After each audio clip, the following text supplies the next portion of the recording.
Leftfield Investors is a community dedicated to limited partner investors who are interested in building wealth through real estate investing. The community is focused on education, networking, and engagement with quality operators and partners. We provide tools, webinars, and a forum where members can discuss everything related to real estate investing, including deals, operators, investment strategies, and much more. We're adding a new tool, sponsor reviews. This will be a place where our members can rate and review operating partners to further help each other in our investment journeys. Check us out at leftfieldinvestors.com. It's going to be a very desirable time to be an apartment owner, starting in 2026. And, if interest rates cooperate, even better. But if they don't, if they stay where they're at, you're still on the right side of supply and demand. Hello, Left Fielders. Welcome to the Passive Investing from Left Field podcast. Our community is focused on networking and education to help people invest passively and think differently. Let's go. Hey everyone, this is Mauricio Raoul, founder and CEO of Premier Law Group, and you're listening to Passive Investing from Leftfield. I'm really excited today to have Joe Fairless with us. He is the co-founder of Ashcroft Capital, which has over $2.7 billion of assets under management. He also created the Best Real Estate Investing Advice Ever show, which is the longest running real estate podcast in the world, as well as starting the Best Ever Conference, which LFI attended this year. And that's a conference focused on commercial real estate investing and operations. So Joe, welcome to the Passive Investing from Left Field podcast. Well, looking forward to our conversation, Jim, and always a pleasure to talk. I appreciate you being on, and we were talking before we went live, but I do see in the background, if you're watching video, you can see the little bobblehead from the Best Ever Conference that Leftfield Investors gave out. So I'm glad that showed up again. But the way I'd like to start is, can you just give us your journey? How did you get into real estate? How did you get into starting an operator at Ashcroft? And then also, how did you get into Best Ever and all the things you do with that? So if you can kind of just give us the backstory, that'd be a great place to start. Yeah, sure. So I'm from Texas originally, grew up in Fort Worth, and went to Texas Tech, graduated in 2005, and moved directly from Lubbock, Texas, where Texas Tech is, to New York City. And it was quite the cultural change. I didn't know anyone in New York. I wanted to go to New York to compete with the best of the best. My major was advertising. So the perception is that the best of the best in advertising are in New York City. So I, out of the gate, was making $30,000. I had $15K in student loan debts from Texas Tech, and I was making about $750 a month, or $750 every 2 weeks after taxes. And so that's challenging to get ahead. But what I ended up doing is I kept my living expenses really low. I was in New York for 10 years, and I ended up climbing the corporate ladder.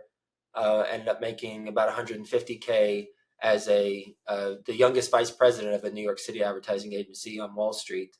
And I learned that along the way, hey, I'm not passionate about what I'm doing anymore, so I decided to make a change. But during those 10 years, my friends would make fun of me because I was living like a college kid. I always had a Craigslist roommate, and I was living in an apartment that was 2 bedrooms, no living room, a tiny bathroom, a dorm-style fridge, and no air conditioning.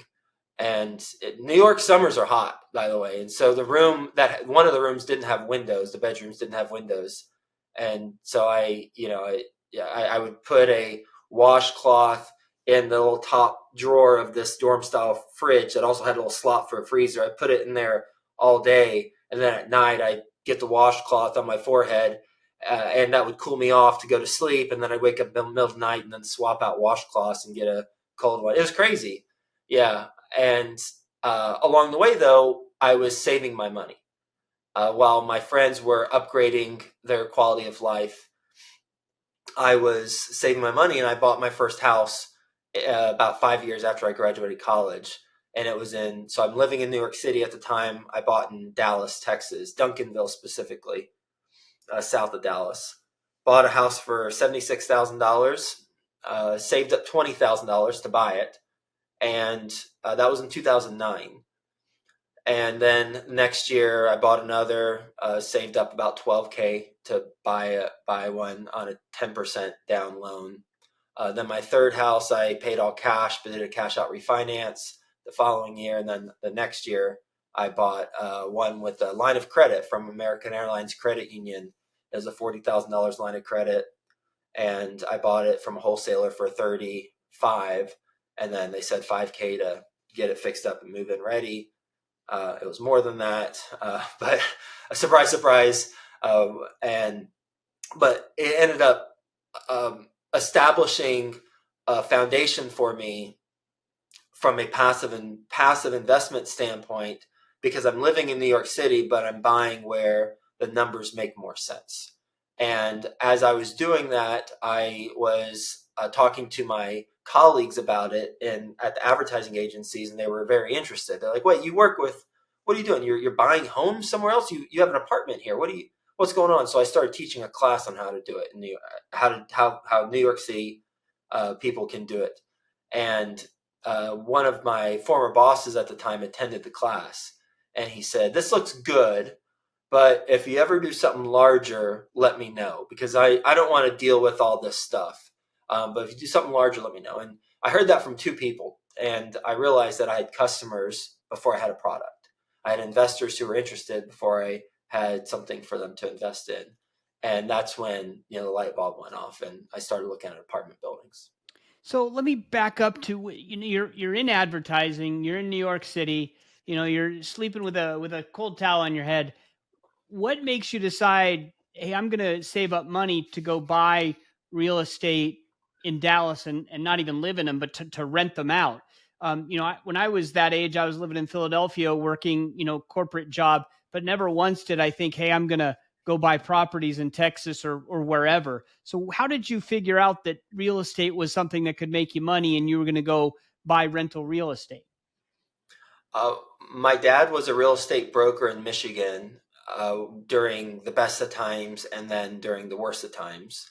And that's why we moved from Michigan to Texas. And that's why I grew up in Texas and not Flint, Michigan, because of the automotive downturn and everything that came with it, where Flint, Michigan went from, the most millionaires in one area to the most hundredaires in one area. Right. So I had some exposure there, although that was when I was teeny tiny, probably like 4 or 5 years old. But my sister also is a high-end residential real estate broker in Dallas, Fort Worth. And at the time, we're talking 2009 here. At the time, she was a real estate agent in DFW.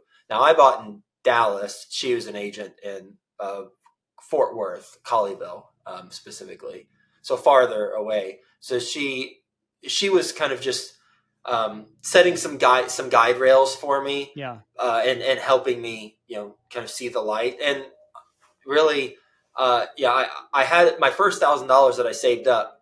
I didn't know what I was going to do, so I read the book Investing for Dummies, and it had 3 different ways to invest: stocks, bonds,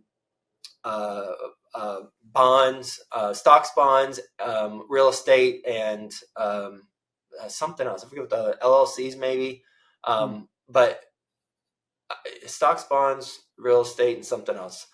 The other 2 aren't really relevant, are they? It's just real estate. That's what I picked. Yeah. And so I realized that, real estate is what I gravitate towards, because I understood it. Right. And that goes into, some passive investing, one of the passive investing tips, what I'll talk about later. But being able to understand the investment for me is really important, because there's a lot of stuff that people can make sound attractive. But if I just instinctually don't understand how it works, then I tend to shy away from it. And when I do jump into something like that as an investor, I tend to get burned. And I've learned that a couple times over my investing career. So I've learned not to go towards that stuff. So then you're building up a small portfolio of rental homes. It's pretty good timing in 2009 in Dallas. It's a great time to buy. A couple of your colleagues are saying, hey, let me know when you go big. Is that what planted the idea? Hey, let's get into multifamily. Can you talk about that transition and into what I presume is multifamily and then starting Ashcroft. Yeah. Well, technically I took control over. I didn't buy it. An apartment community um, out after my 4 homes, but before I started Ashcroft with my business partner Frank. So there was one thing in between the 4 homes and starting Ashcroft, and that was a apartment community, which was an absolute train wreck. And I learned a lot from that disaster. I'm living in New York City at the time. I identify this property through someone who I had hired as a consultant. He showed me this property in Cincinnati, Ohio. It was a 168 unit property. So I was able to get it with a master lease with option to purchase. That's why I said I didn't technically buy it. I was technically under a master lease with option to purchase. So it was a creative way to get control over a property with, relatively speaking, a small amount of money. So I ended up raising 1.2 million from across 12 investors, 843,000 across 12 investors, and then the brokers put in the difference to get to 1.2. And I made every mistake in the book on that deal, from lack of due diligence to thinking it was going to be like those 4 homes. And another reason why I transitioned from from homes to apartments is because I was on paper making $250 a month for each home until the tenant would move out. And then that's $3,000, $4,000 worth of get ready costs to get the house ready to be rented again. And that would wipe out a year or 2 worth of profits. And so I was like, all right, in the spreadsheet it looks nice, but in reality, that $250 a pop I'm making per month is going right out the door once the tenant moves out. So the name of the game for me was keep the tenant in the house, and if you don't even increase rent, fine, keep them in the house because it's cash flowing. And so that was my strategy. But when I identified that apartment community, I ended up going from New York City to Cincinnati and living in the model unit because I was trying to turn the property around.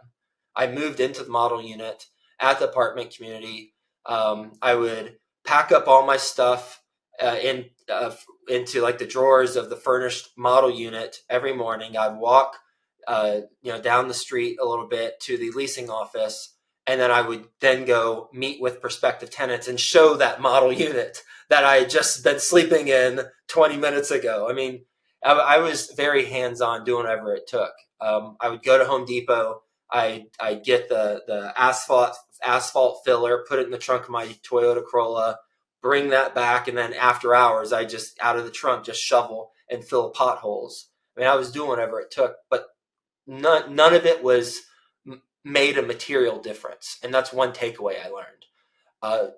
Some things in life and in business that we do, we can work really hard and try really hard and have lots of effort, but the problem is bigger than us. So we need to come up with alternative solutions. And that's one takeaway I learned. So I ended up selling that property. It lost money. I paid back my investors plus a 14% return out of my own pocket. I called each of those 12 investors, and I said, I don't know how long it's going to take, but I will pay you back plus a 14% return out of my own pocket. Every month I'll pay you whatever I can. Some months it was less than $1,000 divided by 12. Pro rata, depending on how much they invested. And other months it was more. But at the end of it, I paid them all back plus that 14%. And, I got a 2-page handwritten letter from one of them thanking me. Another, got me $200 worth of Ruth Chris gift cards. Another's invested with us over 20 times. So after that deal, I learned a lot of things. One of the things I learned was focus on what I'm good at and don't focus on the stuff that I'm not good at, because I'm swimming with sharks in commercial real estate. And so that's when I identified a partner, Frank, my business partner, and we partnered up because he has the background that I don't have and did not have. And I had a skill set that he didn't have and doesn't have. And so that's when we formed Ashcroft, and that was in 2015. And then we bought our first property and bought it for 14 million or so, and it appraised for 21.6 a couple years later. Did a cash out refinance, about 50% back to investors. I was like, okay, so this is how the business model is supposed to work. And I knew that the business model was solid. I just knew how I was executing it was not. And so I needed to figure out, how to fix my deficiencies or how to overcome them. So you had Ashcroft, and that starts going, and then where does the Best Ever brand come in? The the naming the podcast Best Ever, naming the conference Best Ever. I always wonder, like, that's a bold way to name something, because you have a lot to live up to when you're claiming to be the best ever. So can you just talk about how you started that brand and where that idea came from? Yeah, it is. We've had a handful of conversations in person, and and people who have had conversations with me and who know me very well will say that is the opposite of my personality, to Right. be hyperbolic, right? Like, I'm not a braggadocious guy. Like, I'm like just like a steady Eddie, baby. Yeah. And so it is ironic that the brand that I chose and I came up with Right. is Best Ever. And the reason behind it was it's the podcast. It started with the podcast, and the podcast is Best Real Estate Investing Advice Ever. And it's an interview-based format show. And so it wasn't me being best ever, and it wasn't my advice being at best ever. It was me asking you, Jim, a top passive investor, what is your best real estate investing advice ever? So it's more about getting the best advice ever from the people who I'm interviewing. And that's where it came about. Okay. Yeah, I like that. And the conference too, it's become the same thing, right? Because we go there because we're going to meet up with the best in class in that field, both from passive investors to, the operators and everything else. So that brand makes sense. It's interesting to hear the backstory, and I enjoy you telling that. So I want to move on to, then you're operating Ashcroft, right? Can you talk about the decision to be vertically integrated with your own property management, your own construction, that just do work for Ashcroft? What was the thinking behind that? We want to control the process. We want to eliminate red tape. We are able to, we only manage our properties. We have over 400 employees on the property management side. Birchstone Residential is the property management company. And we only work with, as I mentioned, our properties. It's not a profit center from a management standpoint. It's a profit center for our investments to perform better, and that's where everybody wins. And and and so not only are we vertically integrated with property management, but we buy most of our renovation materials from overseas. We ship them direct to our warehouse in Dallas, and we have a little mini Amazon kitting process in Dallas where we kit our renovation materials and we ship them out to our different properties, so that when the general contractor comes to the unit to, and the renovation team comes to the unit to renovate the unit, it's on one pallet, and they can just, plug and play and get moving. And not only that, is we're able to buy custom materials that no other groups have, because we're buying direct from the source. And so it gives us a competitive edge from, it's a showy, like aesthetics. It gives us an aesthetical advantage. So we're able to do that, and it's a lot of work, and it's really expensive to launch your own management company. Yeah.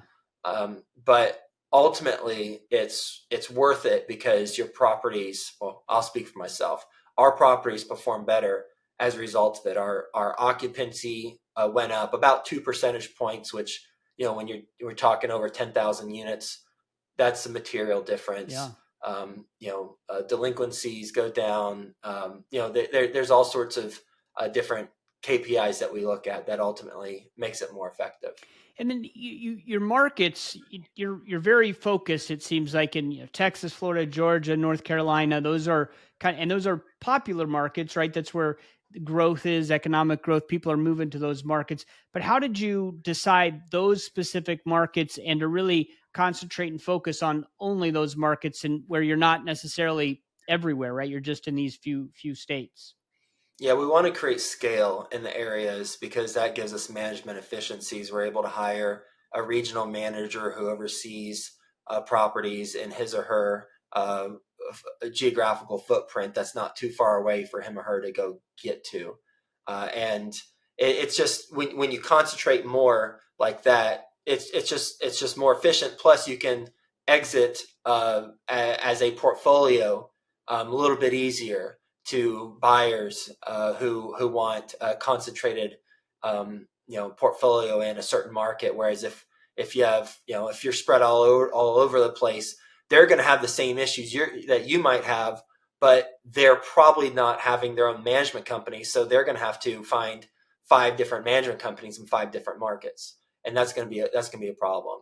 Right now, the growth and the rent growth in the Sun Belt where our markets is basically flat.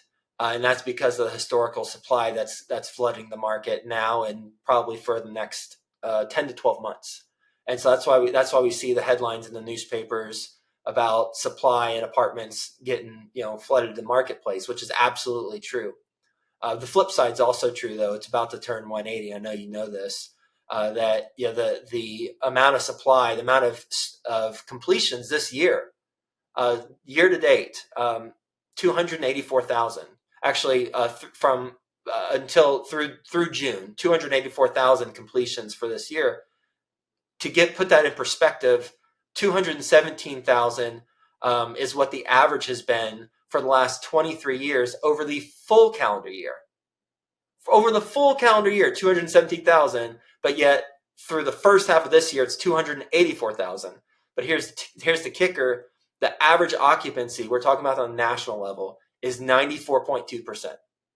So despite all this, it's 94.2%, and that has held steady over the last 3 months, April, May, and June. And now what's coming up? Well, the starts and the completions have outpaced the starts at a historical level this year. So there's been almost 60,000 more completions than starts this year. That is the biggest change in direction since the 1970s. And I have charts if you want me to share some charts afterward, I'll be happy to share. Credit Jay Parsons and others for sharing on LinkedIn. And I've just been compiling, and I've got basically them in a good order that makes a lot of sense. I'm happy to share this with you. But so what's going to happen right now? We're getting flooded with apartments, and the only area in the United States regionally that's actually achieving rent growth right now is the Midwest, because they're not getting quite flooded as much with apartments as the Sun Belt and the other markets. But in 2026, the narrative is going to completely change. There's the new construction supply is just going to almost completely turn off, barring some black swan event. And so there is going to be a very desirable time to be an apartment owner starting in 2026. And, if interest rates cooperate, even better. But if they don't, if they stay where they're at, you're still on the right side of supply and demand, big time. And so that's why we invest in the Sun Belt, and that's why we're doing apartments right now. Yeah, and that makes sense because the starts, it takes so long to build 18 something months that you can already see where you're going to be moving forward. The things that we don't see or didn't see in retrospect, right? We have the supply issue right now, but we also have interest rates went up faster than ever, right? Insurance costs are up, inflation on building materials. All these things have caused problems in the multifamily market. And then you add to it that you're adding supply at the same time. How is Ashcroft dealing with all of these issues now? Because, survive to 25 was what started. Now it's 26 maybe. And we see it coming. It's going to get better. but it's difficult when you're a passive You got to investor right navigate now it. and you're thinking, what did I get myself into? Because you can't get out and it's not looking good right now on the assets that we have. So can you kind of talk about how Ashcroft is dealing with these issues? Yeah, and we did our first capital call for our first fund this past April, and it has 8 properties in it. 3 of them are we're putting into a fixed interest rate agency loan, and the 3 of them that we're doing that with are the 3 largest properties, and it makes up about 50% of all the debt across the 8 properties. So they're disproportionately larger, and the remaining 5 we're going to be selling when it's more opportune to sell.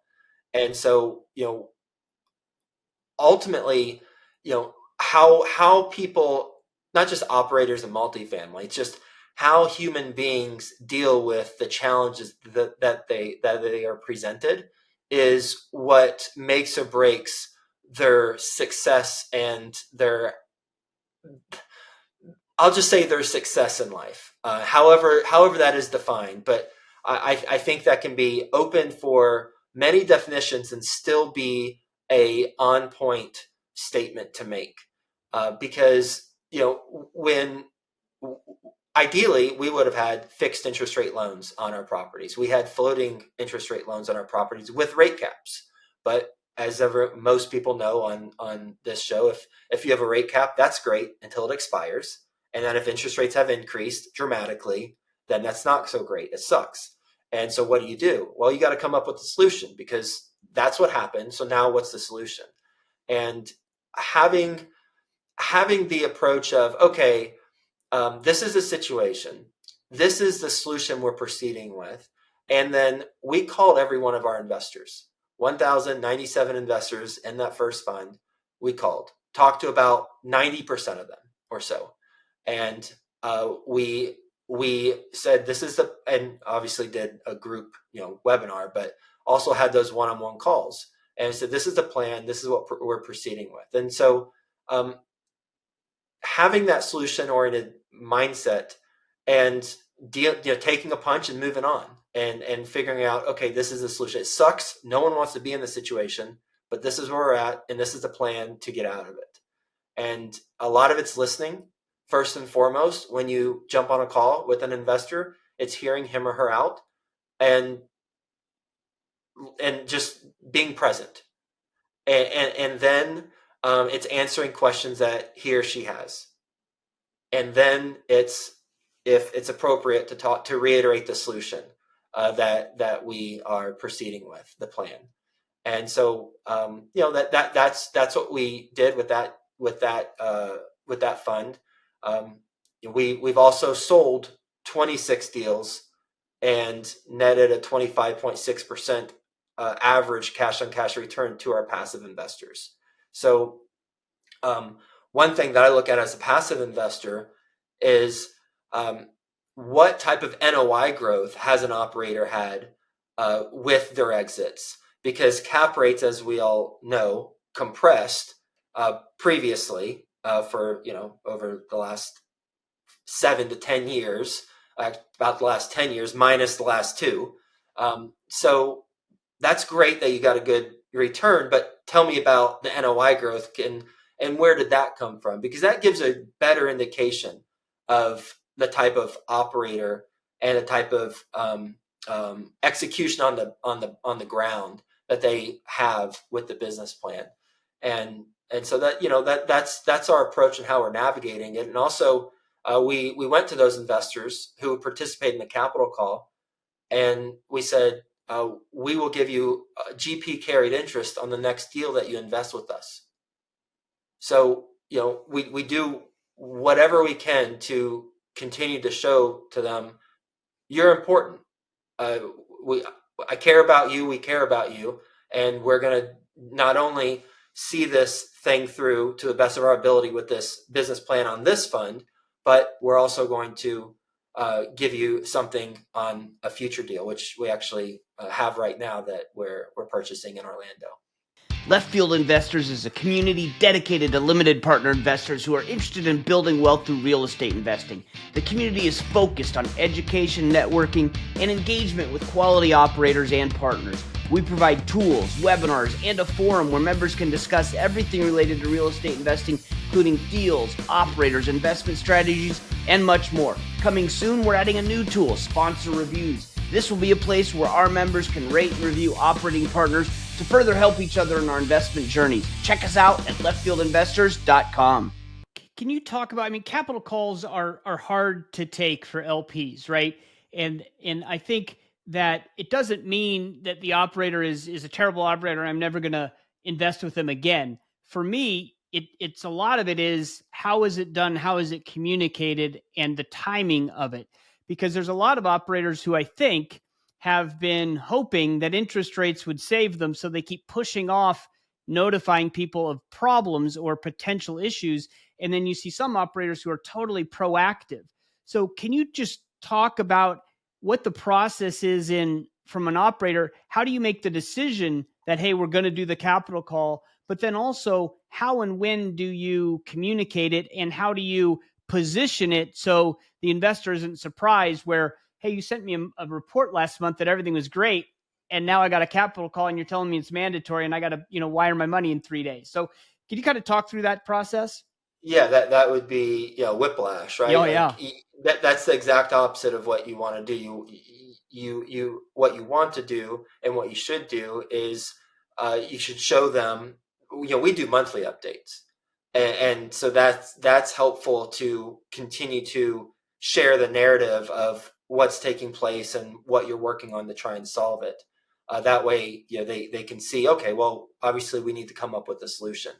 And I'm a passive investor on over 120 deals currently, and I've received capital calls. I've received probably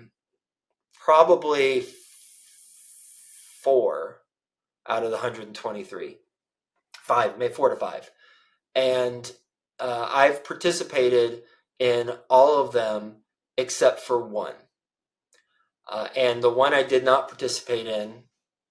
I ended up getting foreclosed. Again, I was a passive investor, just to make sure we're clear on this.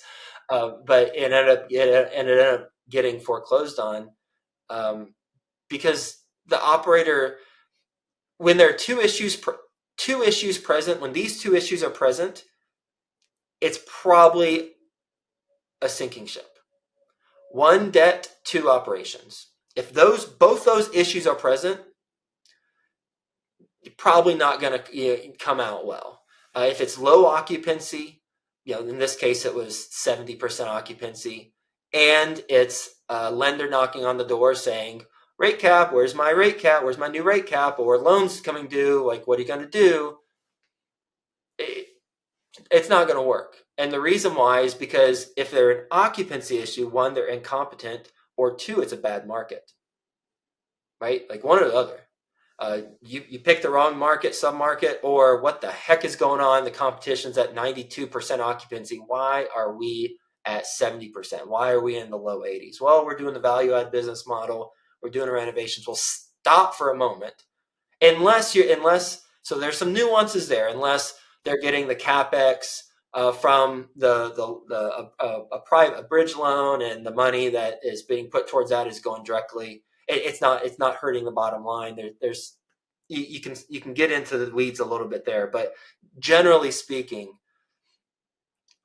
low occupancy and if you've got the debt issue, it's trouble. So that's why I didn't participate. I didn't have faith in this operator, and they ended up getting foreclosed on. The others, though, I can think of 3. So I can think of 3 that I've participated in. They approach it the right way. I believe in them, and I believe in the product, and I believe in the market, and I believe in the overall industry or investing sector of multifamily. And so, one of them was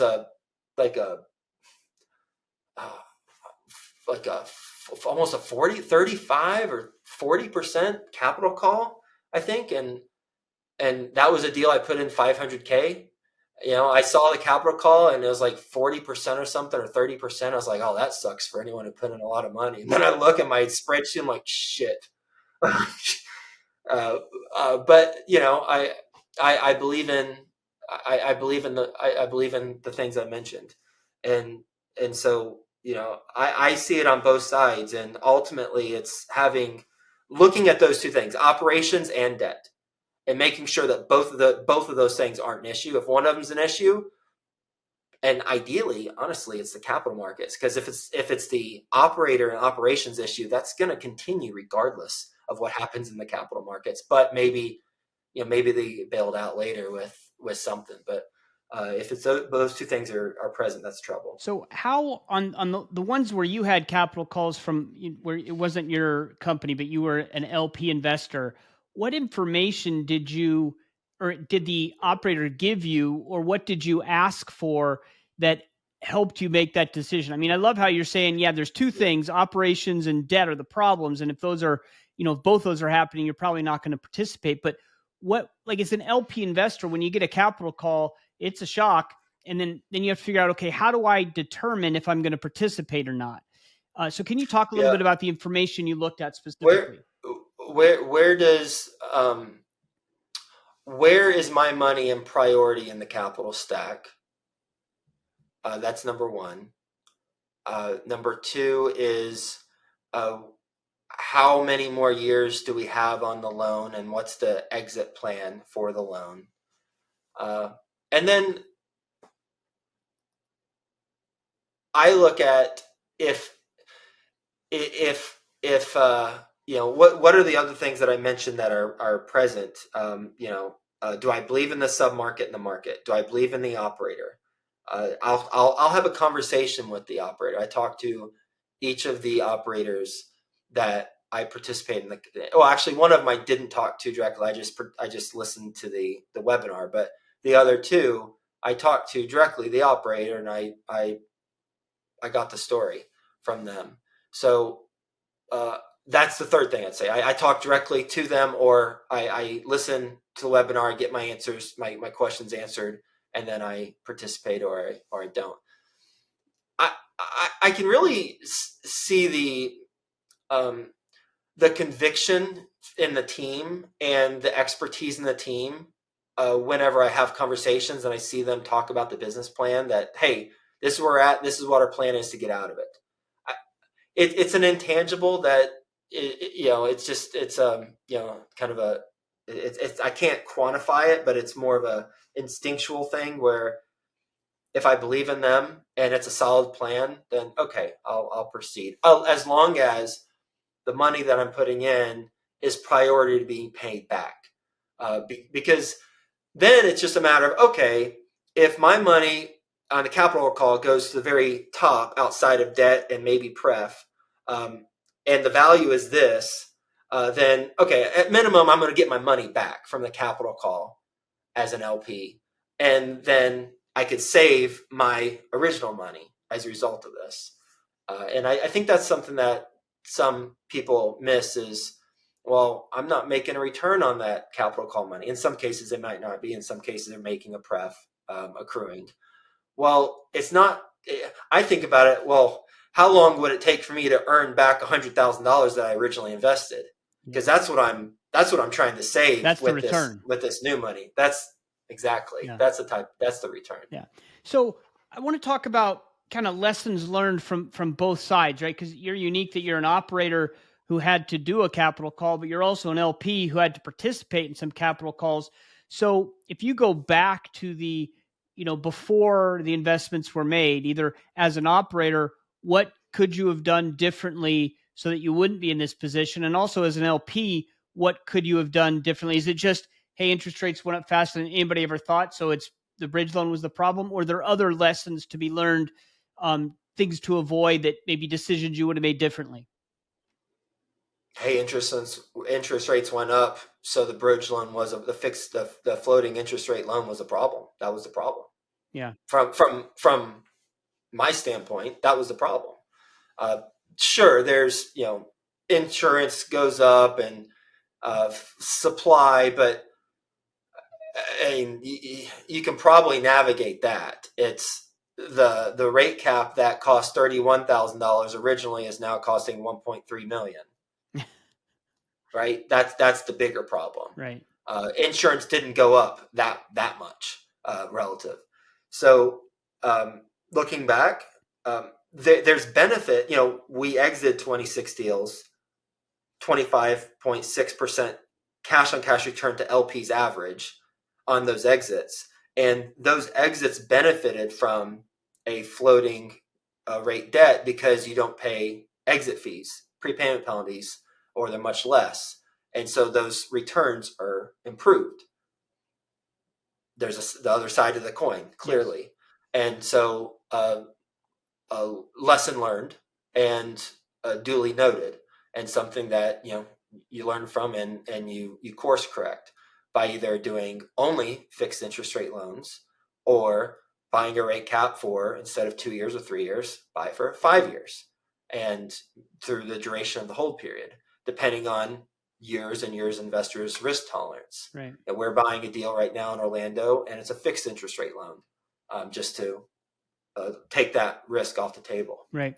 And is it okay for operators, and I'm not saying that you're doing this, but generally, is it okay to just say, yeah, it was interest rates, the bridge debt, we weren't prepared for the pace of the interest rate increase, and our caps weren't in place, and that's it. That's the reason. Is it okay for them to talk about it that way, or do you have to go through it? Well, and insurance and like defending these decisions that were made in the past, is it good enough to just say it was interest rates and we're going to make different decisions moving on?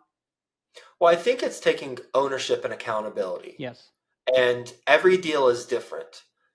So if depends on the deal. Like why did this deal have a challenge? Operator, why? Well, it was XYZ interest rates and XYZ, or is primarily interest. I mean, just own up to it. Yeah. Right. Like, and it's an investment. There's a risk. There's a risk in any investment. 90% of investors understand that. But what are you going to do about it whenever you navigate these challenges? Right. And if you own up to it, you name that monster, right? And then the monster becomes smaller, and then you can deal with it. Yeah. But if you pretend it's not there, monster gets bigger, yes, right, and scarier. And so I think that's what operators need to make sure they're doing. Yeah. Well, and one more thing about the capital calls. So a lot of operators are sending out, when they send out the information notifying people of the capital call, some have been specifically saying it's a mandatory capital call, which, you got to dig into the PPM and all the other documents to see if it's mandatory. You also have to understand, what does mandatory mean, because you cannot participate when it's mandatory, and you just have to understand what the implications are for you as an LP. So my question is, what is the responsibility of the operator to explain the situation to the LPs for this particular deal using that particular PPM or operating agreement wording, and just being transparent, as you said, owning up and saying, hey, look, here's your options, and spelling them out clearly? Is that on the operator to explain it, or is it on the LP to dig through the documents and figure it out, or both? I think I think we're getting into a legal question. And the reason why I say that is because I know from a compliance standpoint, if I were to talk to our chief compliance officer and ask her, hey, should I help explain the PPM to the investor, she will say no. From a compliance standpoint, I can, and it's there's gray area for, okay, you can get up to this line, and then now you're giving legal advice. So perhaps explain isn't the right word to use, but interpret, probably. If I probably, as an operator, I probably couldn't interpret the PPM. I can state clearly what the PPM says. So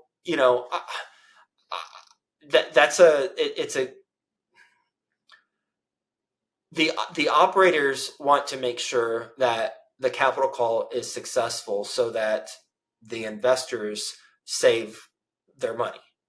And so they want to come in with language trying to get everybody to participate, because they're concerned that, hey, if they don't need to participate, then they'll think, well, someone else will do it for me. They got my back, and the reality is that won't work. They'll need everybody to participate, and so that's the likely the rationale. I can't speak for all operators, but that's likely the rationale for the operator stating it that way. And then from an LP standpoint, in my opinion, it's not relevant if they if they don't have the money, then it's relevant if they have to participate. But in my opinion, it's more, the important question is, should I participate? Right? That's the most important question. And if I should, then I will. If I shouldn't, then, screw you, buddy. Even if you say it's mandatory, I'm not doing it. Like, what are you going to do? Right? You sue me, the LP? How's that going to work out for you? Right? So it's I think there's a more relevant question to consider whenever looking at that. That's great context. And then, so we've talked about a lot here, and we don't know when the market will improve, but we're hoping, 2026, something like that. It will improve at some point. So how should LPs view operators moving forward who have had trouble with a few assets? In my mind, it's easy to evaluate the operators who had trouble with all assets and were horrible communicators, right? I'm not investing with them again. Or the operators who had no troubles, right? Okay, I can kind of keep them on the same level they were before. But how should we view LPs view those who made it through but had some bumps, maybe lost some investor capital, maybe they didn't, maybe they just stopped distributions or had a few capital calls and those were successful? I guess, how do we view, I think it's going to be easier to vet operators moving forward. And I'm just curious how you look at it. Yeah. I mean, as LPs, we're not forced to invest. So if we have reservations, I would say don't invest, right? Like, and then just let time do its thing, and then see, get more time to see how they perform. As an LP, I also want to make sure I'm taking advantage of where we're at in the market. We are about to experience a severe undersupply of apartments. As you said, you see it 18 months in advance. Barring some black swan event, there could be something that comes, but barring that, we see it 18 months in advance, and there's going to be so much demand and so little supply, relatively speaking. If you're an apartment owner and you're an LP or a GP, you're going to have a product that people want. And so from now to the next 10 to 12 months, while the supply is still hitting the market, now's the time to find those opportunities before it gets priced in. And it's starting. We're already seeing it starting to get priced in already. Operators, the stuff I'm saying about undersupply, they know this. That's why there's not that many foreclosures and keys getting turned back, because they want to hold on as much as possible. So the opportunities that you see now are going to be few and far between. And so as a GP and an LP, I'm jumping in on this deal we got in Orlando. We're buying it because 2021 construction, 5.5 cap, like A+ school district, A+ market, and right 5 minutes outside of Disney. Like, that's the type of stuff. Whether you participate in that or in some other deal, the fact is that there's an undersupply that is going to completely change the narrative in about 12 months. Yeah, great stuff. Well, listen, we really appreciate you being on the show. The last question I always ask is, what's a great podcast that you like to listen to? You cannot say the best real estate investing advice ever show, because that's already in the show notes. So if you can share another podcast, could be real estate or anything else. Well, first off, knowing me, for the conversation we had, would you think that I would say my own podcast? No. There's no way I wouldn't do that. Right. So, but noted on that, I don't listen to podcasts, but I listen to Jim Rome on YouTube. Okay. And there's been some stupid artificial intelligence, fake Jim Rome stuff. So if the video has been if it's been uploaded over the last, say, 4 months, don't even listen to it. Go back old school, like 3 years ago, old school of one of his videos where, it's like fuzzy, like filmed on VHS. Yeah. And listen to him, and that's gold. He taught Tony Robbins. Yeah. No, that's great. Good stuff. I'm fine recommending your podcast. It is a great podcast. It's a daily one, so I absolutely recommend it. Last thing is, if listeners want to get in touch with you, learn more about Ashcroft or the Best Ever Conference, what's the best way to find all that out? You can go to ashcroftcapital.com, and there's 2 things you can visit there I recommend. One is investor perspectives. You can watch other investors talk about investing with us. There's over 100 investors who volunteered to talk about their experiences with us. Second thing is go to current offerings, and you can see that deal, Braxton, that we're buying in Orlando that we have open right now. Awesome. Well, thank you very much. We appreciate you being on the show.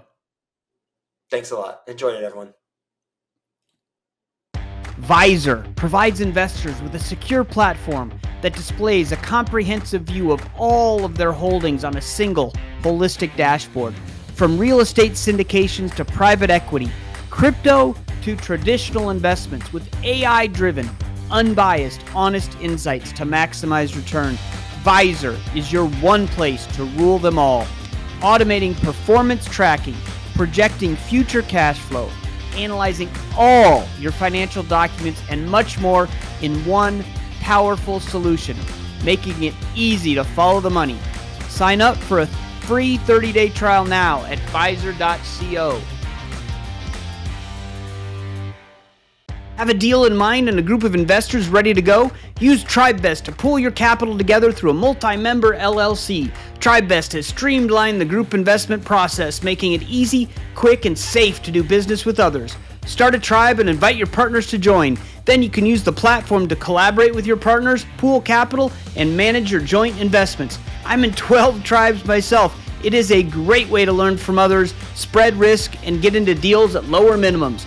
Go to tribevest.com to get started today. That was a really great conversation with Joe. Just to hear the backstory was fantastic of how he started. He had customers before he had a product, when he was kind of branching out into talking to some of his colleagues and trying to get them to invest. He understood that what they wanted were bigger deals, and then he went and found a bigger deal. And on his first multifamily, he made all the mistakes, right? Sounded like it did not go well, but he was committed to paying everybody back with some interest, which is probably why he had investors when he finally found a deal and found the partner that he needed. And what he said there was, he figured out after making all those mistakes that you have to focus on what you're good at. And we've heard people say that before, but to add to that, focus on what you're good at, yes, but then find partners and others to fill in where you aren't. And that's what Joe did. And kind of everything took off from there. One small comment he made that just really hit me was, is it looks nice in the spreadsheet about his first deal. And I remember, when I was an active real estate investor, not only the first few multifamilies I got into, but a lot of the single families, man, I had it looking great in the spreadsheet. But when it came to real life, some of those did not turn out so well, which is why I hire asset managers and am now a full-time passive investor. We spent a lot of time talking about capital calls, and I'm grateful to Joe for being willing to have that conversation, because as he mentioned, Ashcroft has had a capital call, and it's a tough thing, right? It's not something that everybody wants to talk about, and he was willing to talk about it both from the operator side and the LP side, which I think was very helpful and appreciated. For Ashcroft, when they had the capital call, he said they called or attempted to call every single investor, and they offered GP interest on the next deal. And I think what that shows is it's important to have quality communication. Now, I don't know how the communication went beforehand and how they kind of prepped people for the upcoming capital call, but I do know if the capital calls that I've had, if the operator, the investor relations, or someone would call and communicate directly with me and allow me to ask my questions rather than having a webinar without, turning the chat off, or not, ducking emails and things, which some have done. Some have been very transparent, and that's what's appreciated. So I cannot overemphasize it's important to have quality communication.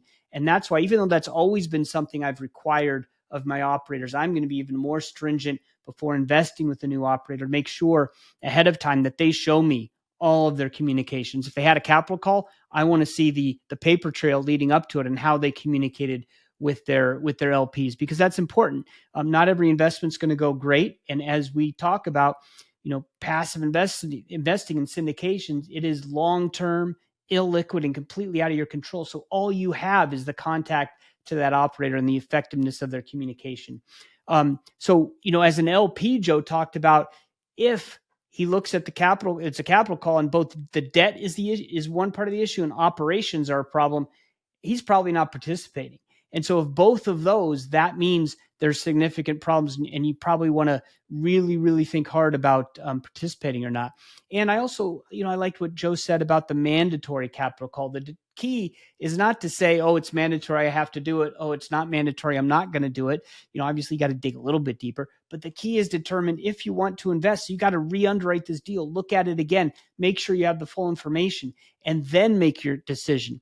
And if it's a go, you go. And if it's not, you don't. Or if you don't get full information, maybe that's time when you don't invest because they're not cooperating. And finally, Joe was really bullish on the future of multifamily. And just as what we are going through now was a compounding of events, right? We had interest rates, and we had inflation, and we had the extra supply, and all that compounded to make this downturn hurt maybe worse than it otherwise would have.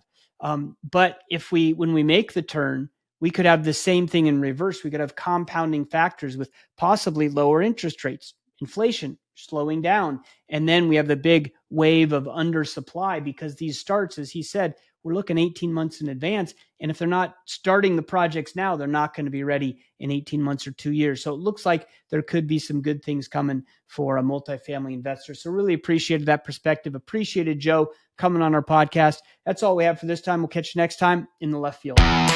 Thanks for hanging out in the left field with us today. If you are interested in becoming a left fielder, you can find us on the World Wide Web at www.leftfieldinvestor.com and click the subscribe button to join our community. If you enjoyed the podcast, please subscribe to the show on your podcast player so you don't miss an episode. If you really enjoyed the show, a review on Apple Podcasts or wherever you listen to podcasts would be appreciated. This show is for entertainment purposes only. Nothing said on the show should be considered financial advice. Before making any decisions, consult a professional. This show is copyrighted by Passive Investing from Leftfield and Leftfield Investors. Written permissions must be granted before syndication or rebroadcasting.